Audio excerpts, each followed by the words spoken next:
So, syempre, di ba maraming nagka-follow sa'yo and kinoconsider ka as idol. Pero itong character mo, ano yung naka-proud ka sa kanya? What made you feel proud of her? Oh my gosh.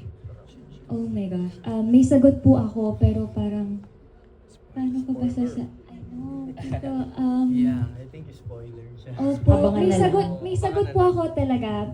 Gusto ko po sabihin, pero mas-spoil ko po yung buong story. Sorry po. Gusto ko po yung tanong nyo kasi parang sobrang wala namang kwenta si girl.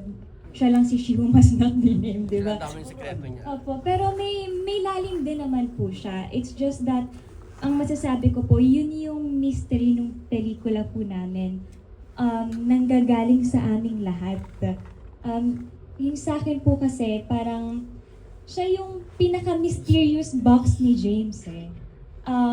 Ako lang yung nangungulit talaga sa kanya. And as much as I want to answer that question, hindi ko po masabi talaga. Pero thank you iimbitahan po. po niya kayo abangan.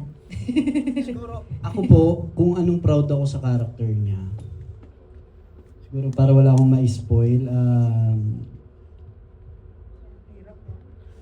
siguro minsan hindi natin alam na nasa atin yung key para yung taong yun is maliwanagan. So, minsan nasa sa atin yun. Para sa kaibigan natin. So, yun lang. Hindi naman siya spoiler. So, maliwanagan o mas malalo ba akong masaktan? You So, are the parang light, ganun. ganon. So, mas lalo ko bang ma-realize na pagkakamali ko? So, maraming ganun eh. So, na-appreciate ko lang siya yung parang, Ilaw. siya yung magiging. Susi Kahit, daw eh, hindi ko siya talaga kilala. Actually po, yung ginagawa po namin tong film talagang walang pangalan. Late ko rin nalaman yung pangalan. So, pati ako na bighani. So hindi talaga hindi Girl wala. po talaga, as in Girl girl. lang talaga. Girl lang talaga siya, si girl. So tawag po sa kanya sa set, girl. Asan si girl? Asan si girl? Okay. Thank you, boy and girl. James and girl. James and girl. James and girl. Okay? So thank you so much from Radar PH. And now, let's pass on the mic from Bix Bix. Bix? Balikan lang natin yung tanong ni Jeffrey. Oo. Ano masasabi mo doon, ano reaction, Francine, doon sa sinabi ni Seth na handa siyang pagpagamit yung apelido niya? Grabe talaga ito tanong si Bix. Binalik niya eh. Call a friend. Parang kompleto na yung story. Yung reaction. Ibibigay yung pangalan in real life? Ready, Apelido. ready niya ipaibigay yung apelido in real life. In real life? What? Yun yung reaction niya. In real life o sa movie? Hindi yung life na. wala. Pero, hindi, I would say, Will you accept well, it? to hear that from someone that you know, for a very long time, or siguro po yung since, wait lang, ayun na lang. Hindi po, to hear that, syempre parang bilang babae, and ang rare kasi nun sa panahon ngayon, parang, sana naman hindi joke, no? Sana daw hindi joke na ipapahiram yung apelido niya sa'yo. I mean, kasi hindi naman po forever na bata tayo. Darating yung panahon na at some point you have to settle down and choose a life, choose a person na kasama mong tumanda, diba? All I'm saying is, I appreciate that. If that's for me, I don't know. Yun lang. Ayoko na magsalita. So Seth, ikaw, nadjo-joke ka ba nung sinabi mo yung kanina? Ay, grabe talaga si Bix. Okay. lang yung questions eh. Ang balik ni Bix, in connection to Jeffrey, Seth, nagjo-joke ka ba nung sinagot mo yung tanong ni Jeffrey? Nung sinabi mo yung kanina. Hindi. Ano kasi, syempre hindi ko babawin, hindi po babawi ng salita. Syempre, maganda naman yun, di ba, na sino bang may ayaw? Pero syempre, hindi lang naman ganun kadali-dali yun. Ngayon sa panahon po natin, dapat mas sineseryoso yung bagay-bagay. Kasi po, maraming distraction na sa mundo. Mabilis po ang pacing ng mga the hype. Hindi lang sa social media nangyayari, pati po sa love. Mabilis mawala ng gana sa panahon ngayon. So, hindi po siya basta-basta. And para po sa akin bilang lalaki rin, hindi ko basta-basta bibitawan o hihingin yung ganung pagkakataon kay Francine. Lalo na kung hindi ko pa masyadong naiisip yung ganung bagay. Kung hindi pa niya masyadong naiisip yung ganung Pero bagay. naisip ko na siya. naiisip mo na. Ay! Hindi pa masyado. Di ba? Pinipag ako nga mabuti eh. Nililinaw ko lang. Siyempre, nasabi ko nga eh, kaya naisip ko siya, kaya ako nasabi. Pero yung po, hindi ko pa siya, alam po namin kung nasaan kami. Same page po kami kung nasaan kami ngayon. So, Saan? um, Anong page number? introduction. Pero yun, wala. Ako po, 23. Siya, 22. So, long way pa. Meron pa kaming mga dreams. Marami pa kaming pangarap. And, pero, hindi namin papabayaan yung mga puso namin. Same time. We're happy na nagtatrabaho kami ng dalawa kami, magkatrabaho kami, same dream, same path. So, kung saan tayo dali ng panahon, siguro naman, di natin mapipigilan yon kung ano talagang mangyayari. That's it. Pero maganda naman pakinggan yung Mr. and Miss Fedelin eh. Tingin Maganda mo. ba guys? Diba? Sinuportahan talaga kita, Bix, ha? Francine Fedelin, no? Di ba? IF na So, ang F. pangalan niya na Francine Diaz. Fedelin. Hindi ko sinabi ha. Hindi ko sinabi. Sabi nga naman nung OST, libre mahibang. Di ba? Yeah, wala pa tayo sa ganung part. And siguro kung dadating tayo sa part na yon, ako po ang pinaka-excited sa lahat. Wow. Kung dadating man sa part na yun. And sana po masaksihan natin yun kasi isa yun sa parang pinaka milestone na lalo na't magkatrabaho kami kung marating namin yun, di ba? Ngayon, eto kami.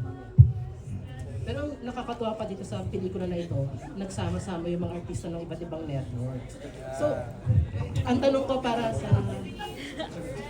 Yes! Let's go, Bix! Para sa supporting cast, how was working with Francette? Caleb. Tsaka ano masasabi niyo sa pelikula?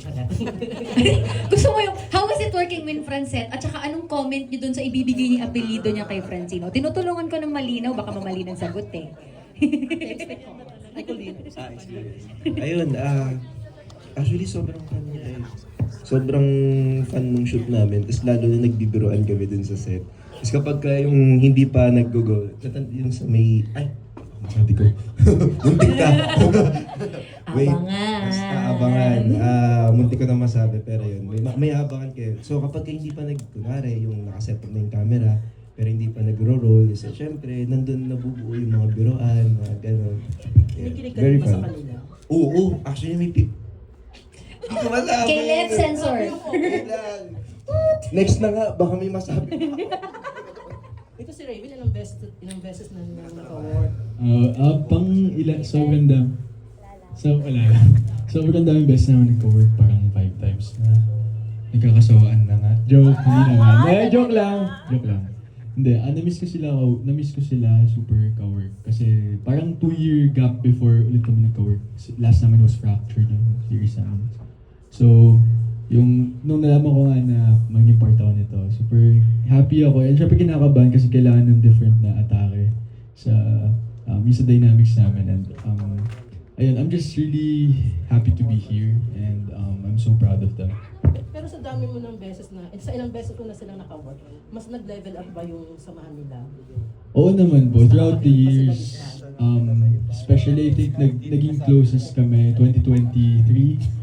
Ganun, super naghahang kami. Though, yun, I think we need to, we need more time kasi hindi kami nakakahanga recently. Hindi ko alam Pero kasi busy lang din sila yan. Busy din. Busy. Pero yun, busy silang dalawa. Joke. Hindi. Ayun. Yun po. Ellie? Ayun po. Parang kinikilig siya. Ano ba? Kanina pa ako kinikilig dito eh. Hindi, experience working with Franceth. Siyempre, chill sila and masaya sila ka-work, nakakapag-kwentuhan and nakakapag-biroan. And super professional sila. Pagkarating nila sa set, alam nila yung lines nila. And kumbaga talagang nagbe-brainstorm kung ano yung okay sa eksena, kung ano yung okay sa characters. So, ayun. Dagdag lang ako. Direct. Actually, Biggs, effortless yung pagpapakilig nila on screen. Talagang makikita mo. Ako, pati ako kinikilig sa monitor eh. Hampas-hampas ako, ganyan ako eh. Pero grabe, they are very professional. Kitch, Sir Bobby. Sagutin natin ang tanong. Okay, sige po. Si Kitch na lang, tsaka si Lady. Ako naman, how's it working with Franceth? Actually, nung 2018 at 2019, naka-work ko na sila dati sa Kadenang Ginto. Nag-talent ako dun. Parang best friend ako nun ni Seth bilang si Domeng.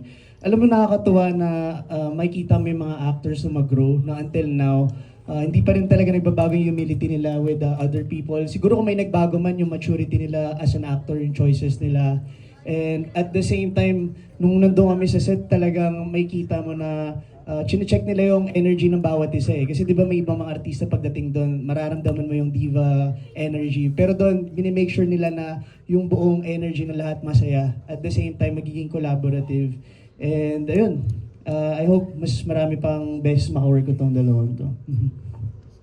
Lady? Ako naman po, sobrang namangha talaga ako kasi first time ko mag-shoot ng movie or teleserye, wala akong experience. Tapos nakita ko si Francine and Seth, simula umaga hanggang gabi, hindi sila tumitigil sa eksena. So nagulat ako na ganito pala sila kasipag at ganito pala paguran talaga pag nag-shoot. And also si Seth, siya kasi yung unang naka-eksena ko. Sobrang in-admire ko siya dun sa, hindi siya nag-iinarte. Kasi merong merong eksena na parang injured siya eh. I mean in real life, injured siya. Tapos pinatakbo-takbo siya ilang take, tapos di siya nagre-reklamo, tumatawa pa siya. Sabi ko, hala, sikat na to pero ganito pa rin, parang humble, sobrang humble. Tsaka kapag yung sa eksena ko with Seth, talagang nakaalalay siya na parang dahil baguhan nga ako, parang hine-help niya rin ako kung paano mas mapaganda yung eksena. Kaya yun, ina-admire ko silang dalawa.